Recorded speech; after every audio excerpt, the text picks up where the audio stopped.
Земјоделците од Тиквешијата веќе трет ден поставуваат блокади на патниот правец Прилеп Градско кај клучката за Кавадарци. Бараат итно решавање на хаваријата на сифонот Макарија, со што е предизвикан прекин на водата во системот за наводнување на земјоделските површини. Велат, ова било повеќе децениски проблем и затоа се дополнително изиритирани што надлежните немаат слух за нивната мака. Со таквата институционална глувост се доведува во прашање и годинашното производство, но и обстанокот на ова население, кое 80% живее од земјоделието, предупредуваат тие. Значи, преку 3.500 хектари површини горат за вода. Истите површини се искроени, се изврзани, изречени, надјубрени, се кога дојде ред да земиме производство, да набериме да продадиме, нема вода и сега ни горе цело производство. Ако во рок од 15 дена не го санират дефектот и опече сонцето, рачунајте дека производството отиде.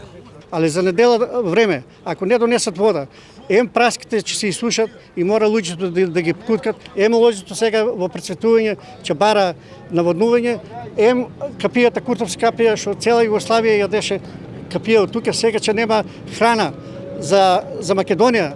Кај нас во општина Росоман и општина Градско, оваа катастрофа мислам дека нема да биде запамтена, евентуално ако државата не преземе нешто. Кај нас сега, кај овие земјоделци се бара вода и само вода. Ние не сакаме политика.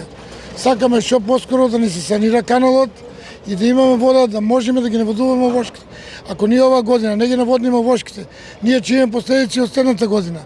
На очајните, но и револтирани и гневни земјоделци, поддршка им дадоа и градоначалниците на Росоман и Градско. Според нив, ако веднаш не се реши овој проблем, тоа ќе биде крај и за овие две земјоделски општини. Велат, овде нема политика, туку се работи за суштински и екзистенцијален проблем. Денес втора ден процесите повторно се одржуваат, денес сме овде на Дреново, меѓутоа нашите пријатели од општина Градско и земјоделците од општина Градско имаат блокирано и таму, така да остануваме овде заедно со земјоделците се до конкретно решение. Тиквешките лозаро-овоштари се заканија дека доколку и понатаму државата, односно ресорното министерство и АД Водостопанство се оглушуваат на нивните барања, во наредните денови тие ќе ги радикализираат протестите.